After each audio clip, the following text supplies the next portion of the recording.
Good evening, everyone, and a warm welcome to all. On behalf of Indian Medical Association, Medical Students Network, National Council 25, I am delighted to welcome you all to the episode 2 of our International Youth Day special webinar series.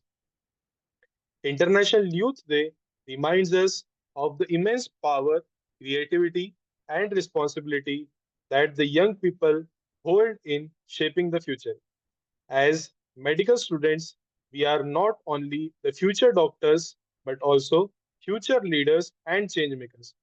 That is exactly the spirit behind today's theme. Today's theme is youth as change makers, choosing unconventional path to serve society.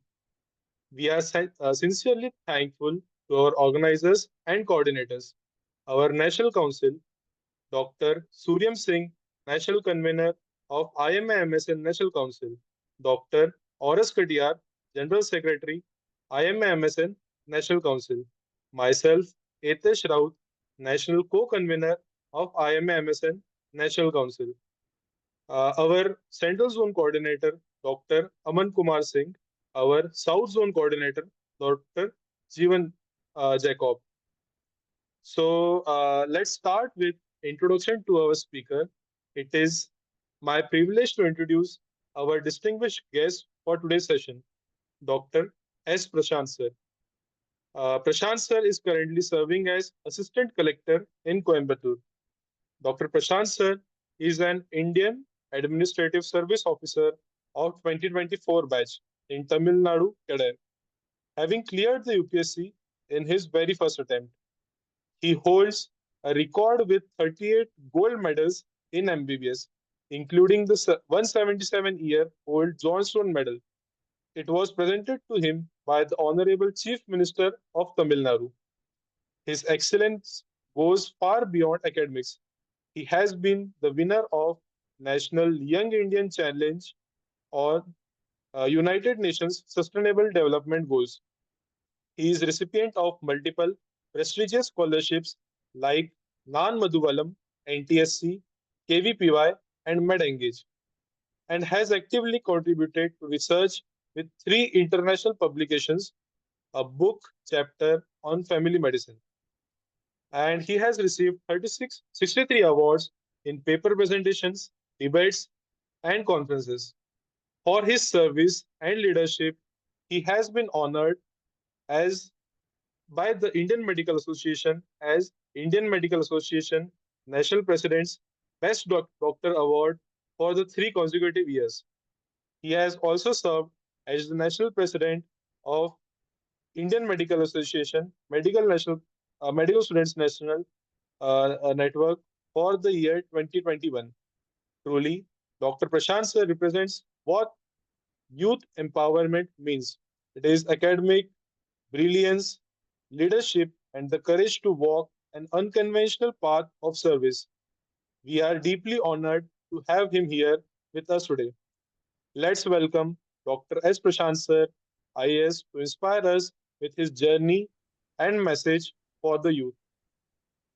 Sir, please. Thank you so much for the warm welcome and introduction, Atash.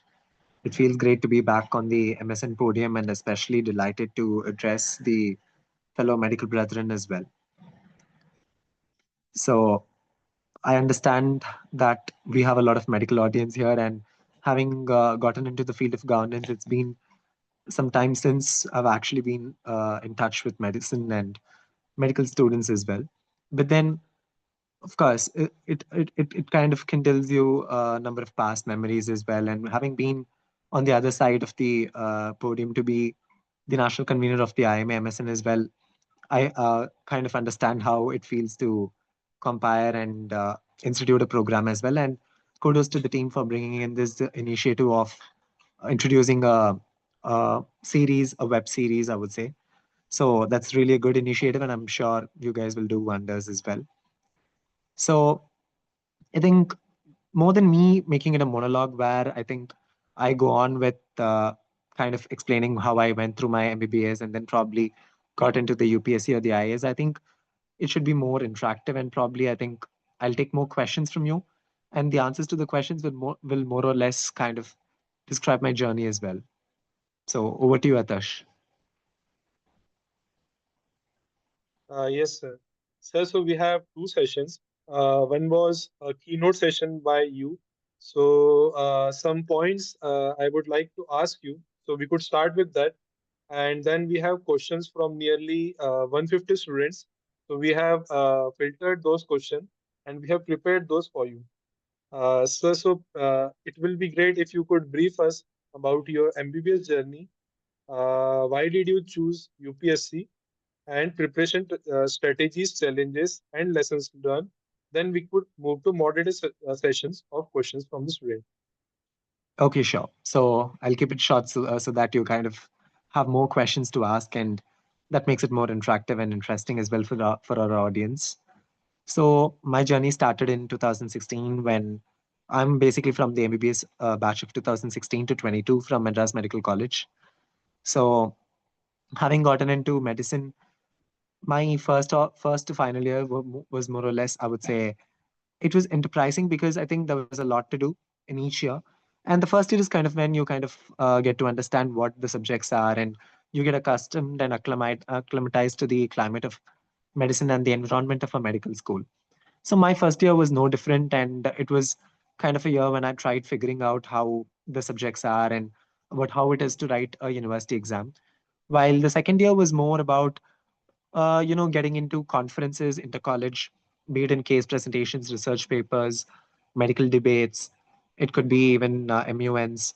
So I kind of kept it as an occasion where I could more interact more with the medical fraternity, try to get to understand how it is in different colleges. So that was exactly how my second year went. The third year was more or less about getting into the IMA and about the activities of the IMA because I could probably recollect and still vividly remember about how the IMA used to function with respect to the next exam.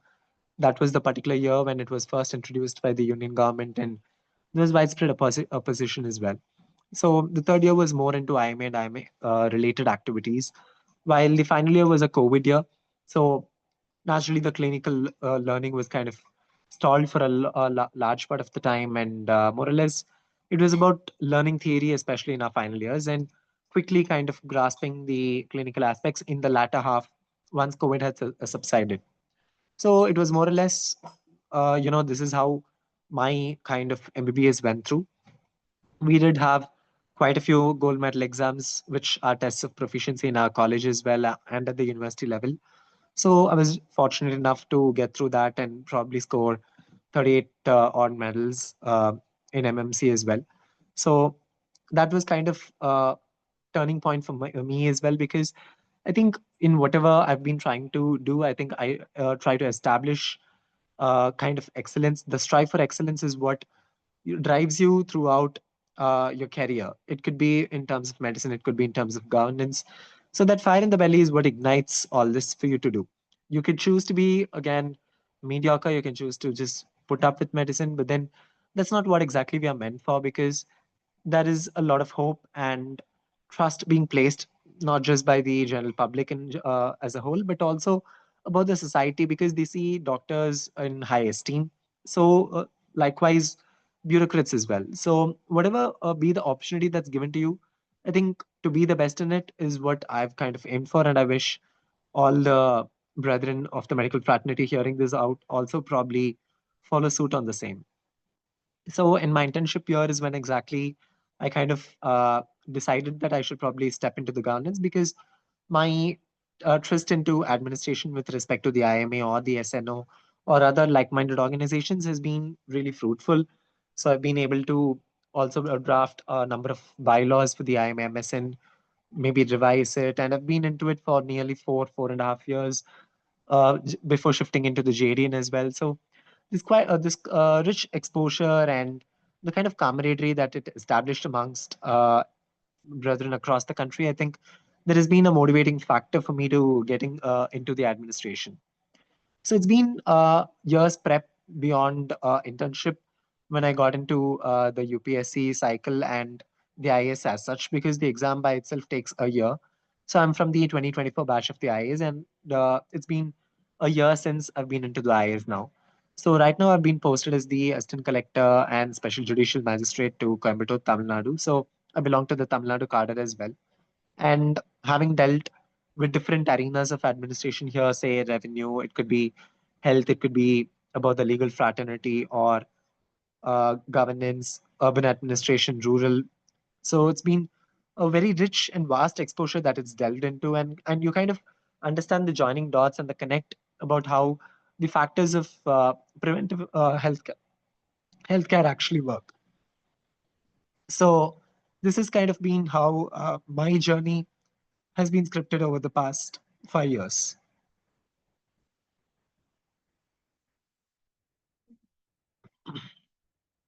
Thank you so much, sir. Really, it was your journey gives us motivation to choose a path in civil service too.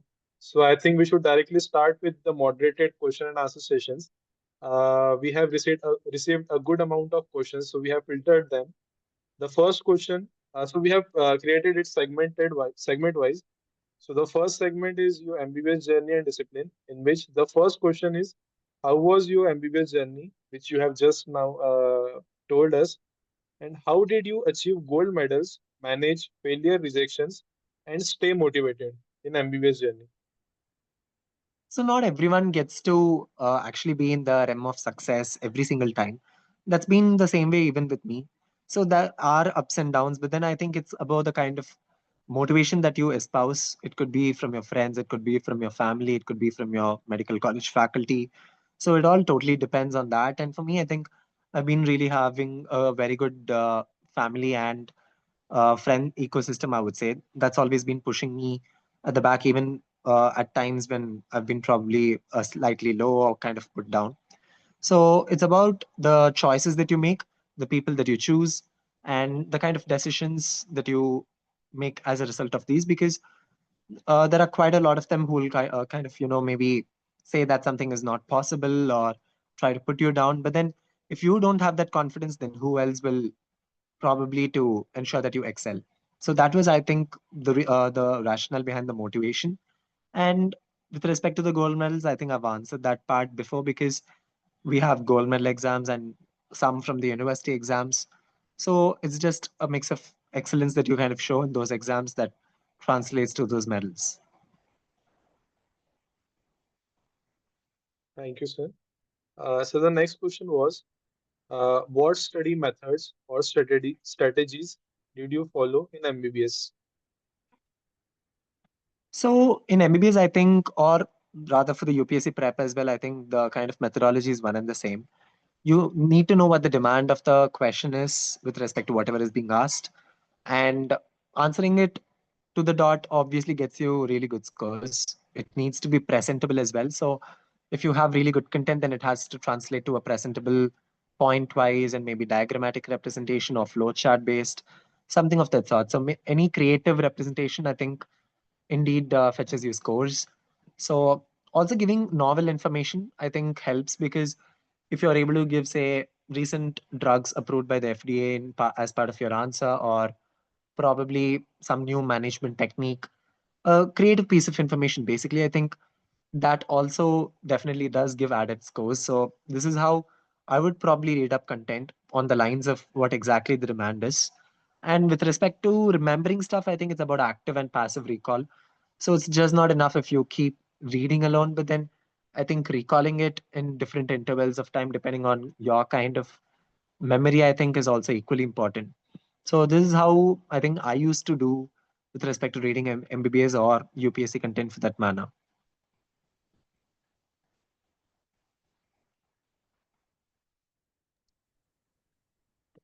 So the next question is, it is related to me also. How can we stay disciplined and consistent when the success is not immediately visible? I think that's exactly when you need to be more conscious of your efforts and stay consistent, because, of course, if you are successful at that point, then probably that kind of gets on your head. But then when you know that the aim and the larger aim is like pretty long away as well, I think that's when there are more distracting factors and that can get you down. But to ensure that you get through that particular aim. So that would be the major thing, because what else can drive you more? So if you know what the reason is behind you taking up or pursuing a particular dream or a particular aim, I'm sure you will work more towards it and ensure that you stay consistent about it. So consistency is key to the element of discipline as well. And without that, it is not possible for you to achieve success at any point of time, let alone the future you who's probably planning for it. Yes, actually, consistency is the key. Uh, so we have next segment, that is career choices and turning points.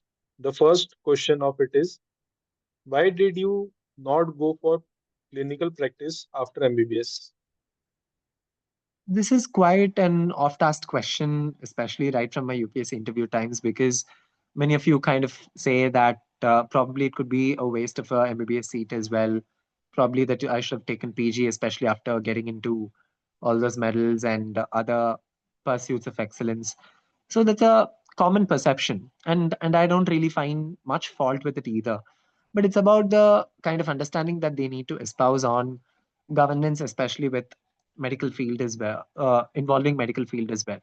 So what I basically feel is that if you have to cater to a larger population, especially even ensuring that the right amount of resources are present in the medical field, the same can only be ensured if you're part of the governance. So when are you really part of the governance system? Exactly, especially when the COVID era started, we kind of knew where there was a shortage of oxygen, life-saving facilities, the beds were all full. You need to start new hospitals. So who gives you sanctions or permissions or approvals for all of these? It's basically the governance system, and having a healthcare professional as part of the governance system is definitely going to help you better. So they are the ones who will be able to ensure that you have the right resources to ensure that you save people. So probably saving people is more or less a pursuit that any doctor can do. But then you need really qualified people amongst even doctors who can be part of the governance and the administrative system, who can actually bring in a difference. Instead of lamenting and ranting about the paucity of such infra, unless and until we try to make a change, I'm sure it's going to be really hard. Yes, sir. So the next question is, should I prepare for NEET PG or UPSC CSE? So that kind of totally depends on each person's capabilities and pursuits. So if someone really wants to pursue the medical profession, I think they should probably go for it, because it's just about the kind of passion that you have for yourself and what you really want to become in the future. So some of us definitely do and can become IAs, IPS, or anything I would say after MBBS as well. You can probably choose to go into research or maybe pursue even law, sometimes do an MBA and get into hospital management.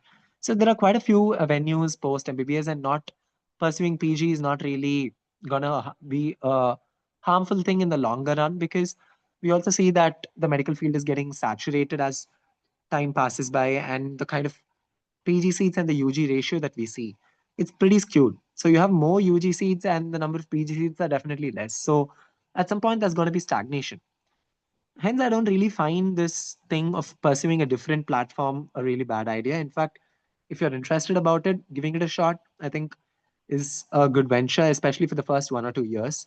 But then what you need to know is basically that you need to have a plan B. So what happens if you don't get into UPSC, CSE, or don't make a mark, say, in research or elsewhere?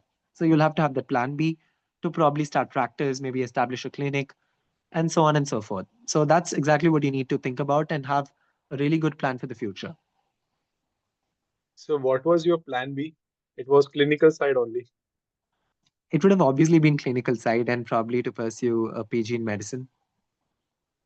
Okay. So the next question is, if choosing UPSC, should I attempt before, during, or after post graduation? So giving it from a perspective of a person maybe who's cleared just post MBBS, I think it might not really be a good idea to do it post PG. The reason being, one, you've lost the benefit of age, because the earlier the better, and the earlier you enter, you're going to scale up the ladder in the IAS or any other field in UPSC as well. Two, it's like you're technically wasting a PG seat because it's a specialty seat and not really a generalist seat as compared to MBBS. Three, it's like it's going to be a lot of efforts to redo your subjects and like sit and study post PG because it's really, really hard.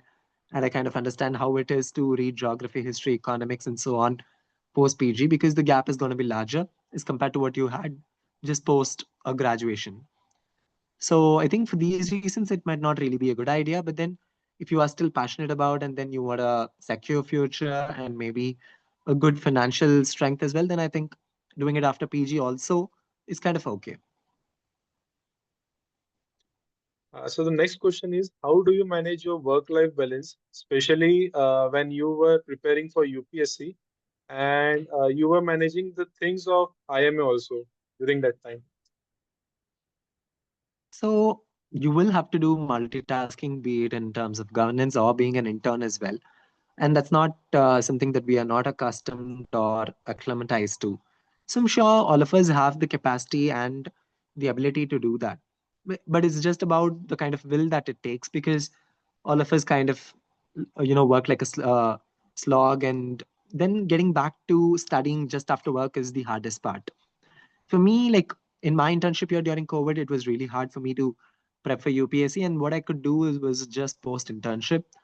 So I think it's about kind of balancing and managing your priorities and ensuring that you have probably a consistent, say, 1 or 2 hours of study at least, be it for NEET PG or for UPSC, be it in your internship or post intern. So which subject did you choose for your UPSC subject from MBBS schedule? So I chose medical science as my optional subject for UPSC because I was confident of the subjects in medical science and also that I'll not have to read up a new subject as an optional. So these were the reasons why I chose medical science. Not that it was very scoring. It in fact is pretty average, I would say, with respect to getting scores. But then since it was a subject that I was very comfortable with, I think I had to go for it.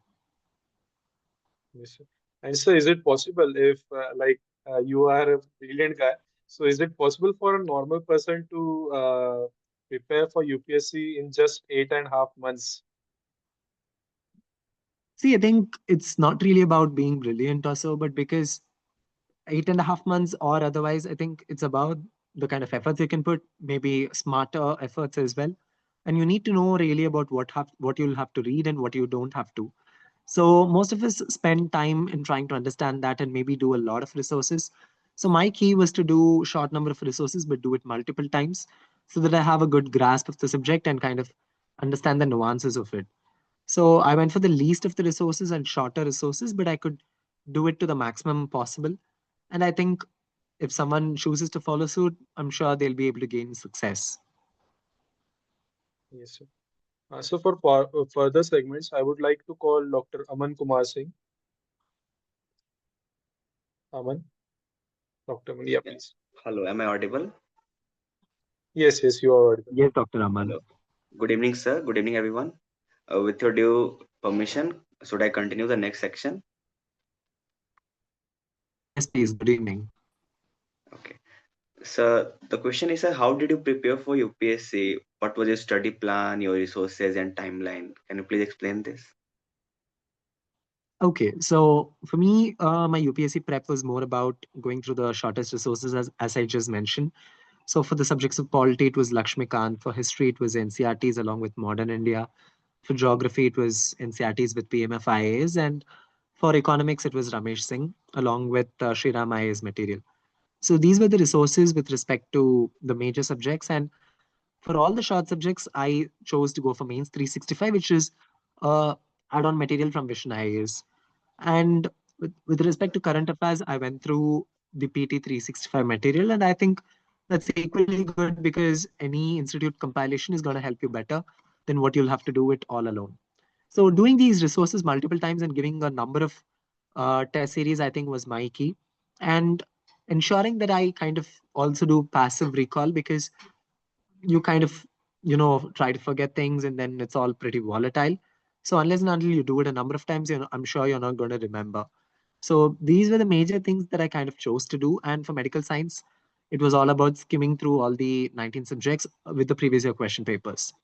So as far as UPSC is concerned, I think in the prelims, it's all about doing it, steadfast, just as how we would give NEET. And for the mains, it's about presenting your answers just like your university exams. And the interview is more or less unpredictable because it's a matter of test of just confidence and time. So in short, I think this is how my 8.5 months went, and then probably 1 year for the UPSC exam itself, and then you have 2 years of training. Sir, I want to ask on personal things. Sir, what was your approach to recall things? Either it is active recall or passive recall. Can you please explain how you used to recall? So I think I've done both, and sometimes it would simply be active recall, trying to remember things like in a short duration and maybe in a longer duration as well. So sometimes in a day, sometimes in a week and a fortnight. So it's been that way. Otherwise, it would be, in terms of discussion, because I do discuss with my friends, even with respect to medicine. Sometimes you just randomly keep quizzing people. It could be quizzing juniors as well, or random discussions with seniors, trying to recollect the names of drugs, especially because they're pretty weird and we keep forgetting them. So I think it's about a mix of doing both active and passive recalls and probably trying to write it down, jot it down, make bullet points. I think I've simply done every single thing of what I said. So the next question is, how can one balance UPSC preparation with MBBS and college life and everything? Okay, so this is going to be a pretty hard thing to do because all of us do need a social life apart from the kind of academic and sports and extracurricular activities that we take part in. And I've been part of, extracurricular activities, be it even culturals and some amount of sports like in chess or badminton as well. So it's pretty hard to manage everything, but then you just have to do one at a time and probably prioritize things. Especially we had 18 months in our second year, so I think that was one reason why I think I could do a lot in my second year. But now the third year is more of a free time with SPM and just FM, I believe. So I think third year would be ideal for you to start your UPSC prep and then just maybe tone it down to the weekends during your final year and just have that consistency and touch during your internship so that you kind of crack it either just post internship or maybe take a year for that. So I think these are some avenues for you to balance both UPSC and this. So what motivated you to join the civil services and stay dedicated to public service? So apart from the things that you did discuss that the COVID thing inspired you, sir. Apart from that, what was the biggest motivation, other motivation for that joining civil services? So I think it's about the diversity of the opportunities that it bestows you with because healthcare is just one field that you choose to, but then in the governance, you have a number of fields. There are literally 42 departments under you, and that's going to be pretty strong and helpful as well. So that's one part. The second part being, I think, more than catering to people, that is actionable work that you can do and also ensure that justice is served at their doorsteps. So it's a timely way of delivering justice instantaneously and ensuring that it caters to innumerable population rather than just, sorting out the misery of a selected set of people. So one was about the diversity, two was about the spectrum of population, and three was about identifying the causatives for the deficiencies. So what, sir, will IS give a good work-life balance and compared to medicine life? What do you think about it? And thanks for the question, but then I don't really think it's going to strike a really good work-life balance with respect to vis-a-vis medicine because I think it's a pretty on the toe and hectic kind of job, but then you'll start loving it as well. And once you immerse yourself in the field of service and governance, I'm sure there's no comeback, and you'll start enjoying it. It's something equally just as medicine with respect to the kind of passion that you show, but then with respect to the work hours, it's not really going to be flexible. And of course, it is endless. It's just 24/7. Okay. So one more question is, can IS officers genuinely bring positive changes in society? What do you feel that what is being happening on ground level? The proof of the pudding is in the eating, and I'm sure all of us have had innumerable experiences and examples of fellow IASs or those from the civil service making a positive change, and there are too many examples. That way, we had, Rajendra Bhosle sir in Rajasthan who set up hospitals during COVID, or Dr. Ramanath, who is again an IAS, right from being a doctor to an IAS. And he's also changed the kind of setup in Tamil Nadu with respect to healthcare. And there's another Dr. Prashant. So he is the Kalakuruchi collector right now, and he's made changes in the patta system. So with respect to revenue as well, there's one collector bro in Kerala. I think I can go on with such examples on and on. And just as I mentioned, I think they've all done their part in reaching governance to the doorstep. And in the likes of their service, I think I just want to follow suit with them. Great, sir. So next question is, sir, how do you manage multiple responsibilities and still achieve your goals in college and in your personal life also? So it's a fine balance that you need to strike between your personal and public life. And when it comes to balancing both, I think it's a composite mix.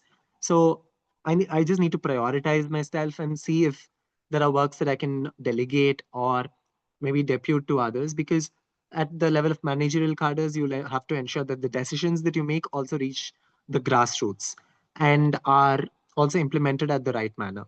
So ensuring that you have a really good team along with a good family setup, I'm sure you'll be able to manage both and ensure that you give your 100% in both. So these are all the questions that we have. Sir, if you allow, then Dr. we can Aman, ask audience to put their doc, question in chat box if they have some more questions. And so we want the recap of the three, four key takeaways that the audience and we should take. So if you could please recap that. Dr. Aman, just one question from my side. Then I'll ask Dr. Suryam to ask some questions. Sir, one question from my side, that is, how was your life in Labasna? That's an interesting question as well. So Labasna is the Lal Bahadur Shastri National Academy of Administration, which is again the training academy for all the IAS. So this is at Masuri, and Masuri, of course, being a beautiful place, the Queen of Hills as well.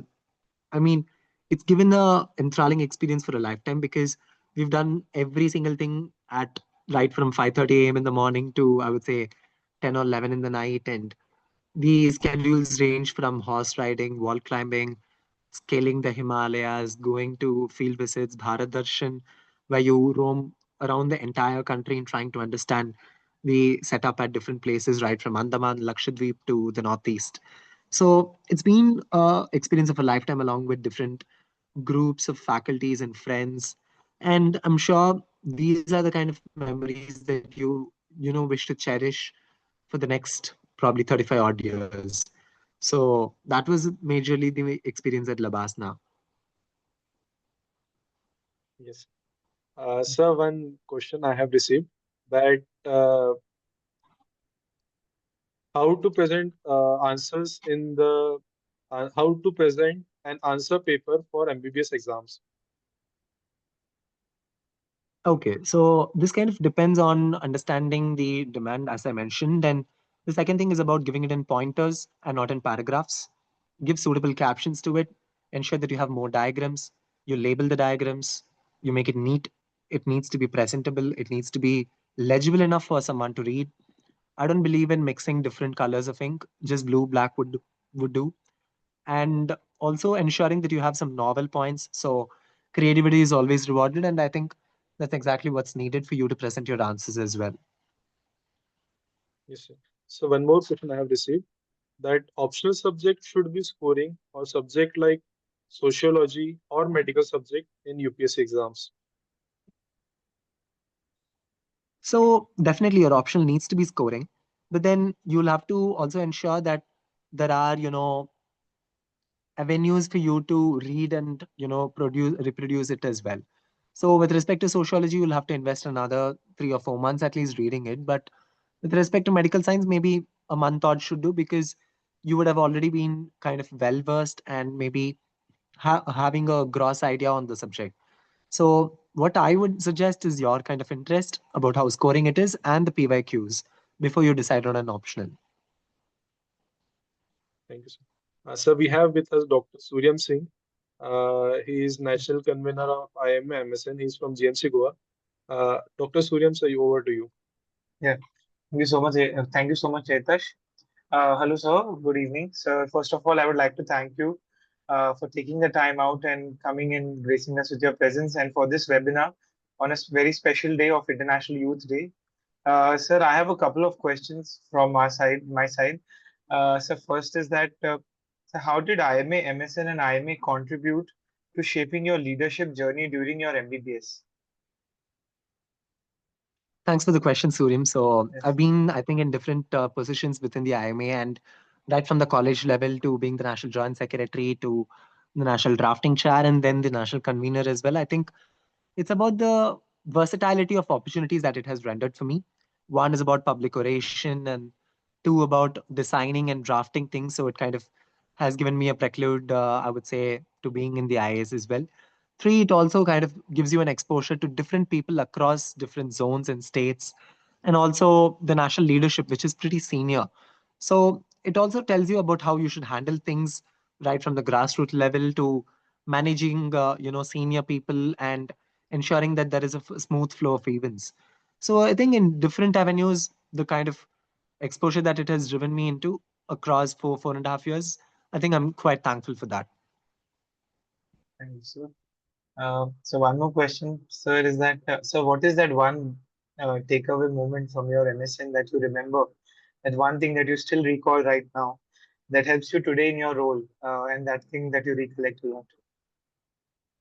So I think as the national convener of IMMS, and I got the opportunity to meet the UG board chairman, Miss Dr. Aruna Manikar, who was back then the UGMEB chairman of the National Medical Commission.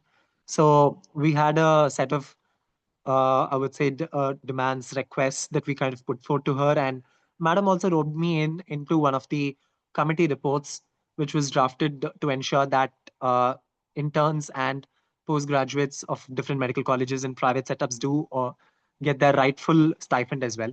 So ensuring in smaller ways, ensure with a larger impact.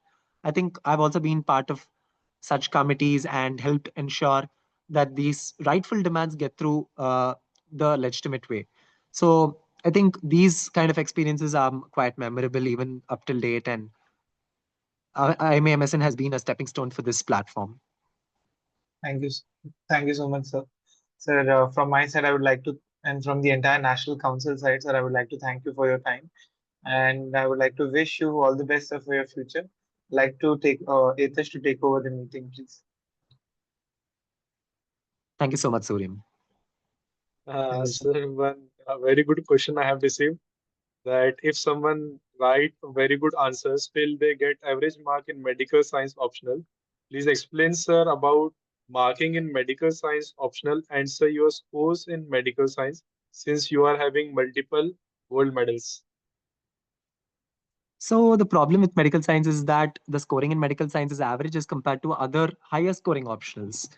So if anthropology or sociology is going to get somewhere around 300, then you can probably expect around 260 to 270 in medical science. And my score was 261, which is again pretty average as compared to other options. But for medical science, I think it's a pretty high score. So that's the kind of difference between medical science optional vis-a-vis others.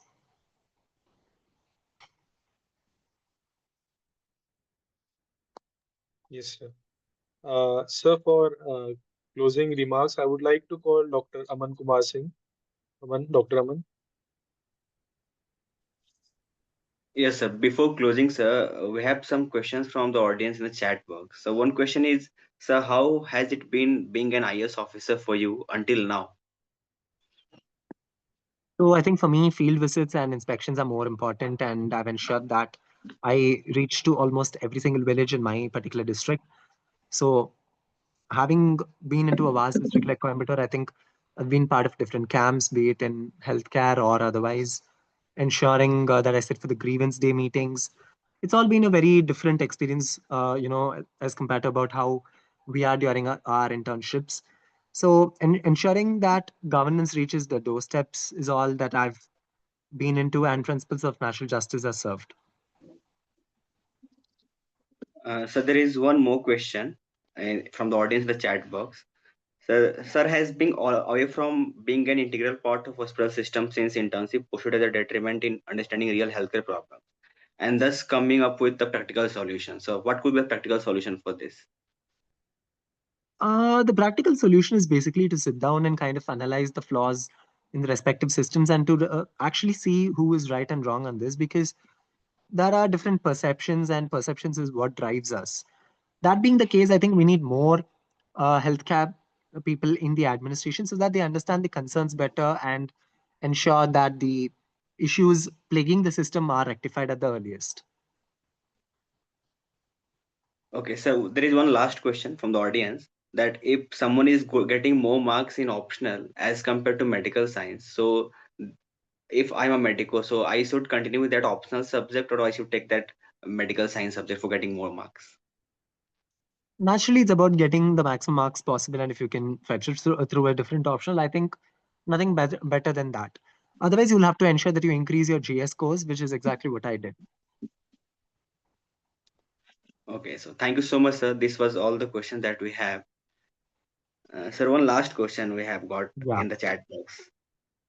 The question is, sir, how can IMA support young doctors in exploring diverse career paths, including roles in public health and administration like IAS, beyond traditional clinical practice? This is the last question that I we have. think with respect to research, we have the JIMA, which is the Journal of the Indian Medical Association, and also it has gotten certain avenues with the CMA and the WMA. So even on a global health perspective, if it's about social and preventive medicine, I think nothing better than joining the IMA for that. And also we do have the association of the TB wing in the IMA, which addresses TB elimination. So that's again one more avenue where you can actually contribute. So there are a lot of avenues such as this, I think, which you should throw your hat into to ensure that you can give your best.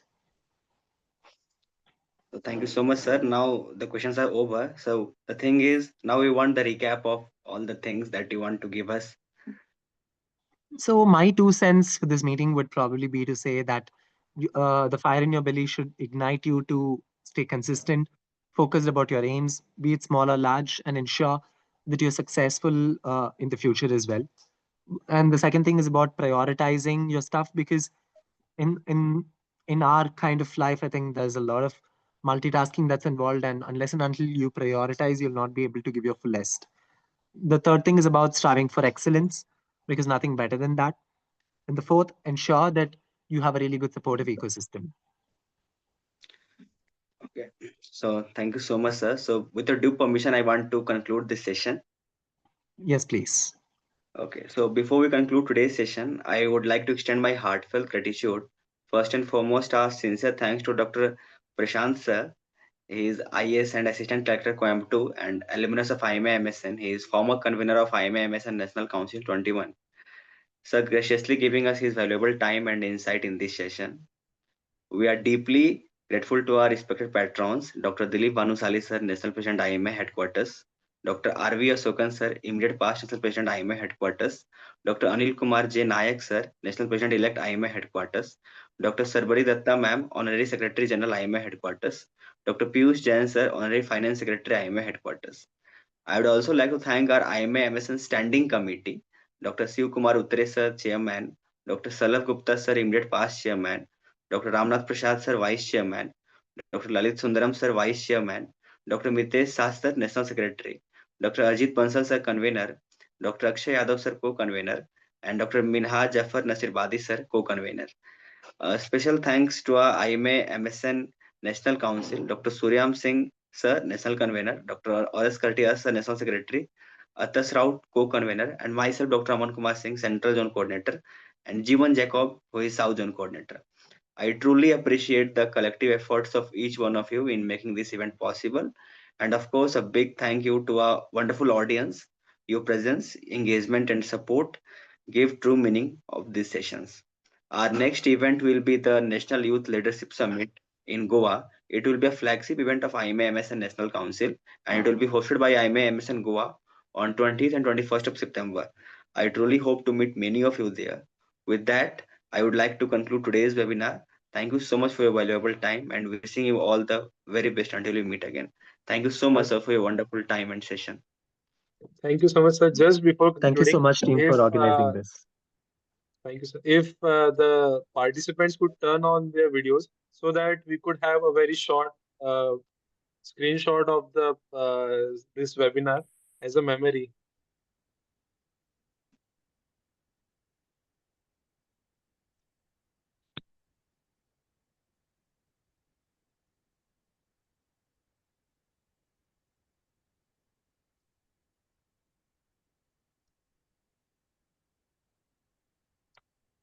Thank you so much, sir. Thank you so much, sir. Thank you so much. Thank you so much, sir. Yeah. Thanks a lot.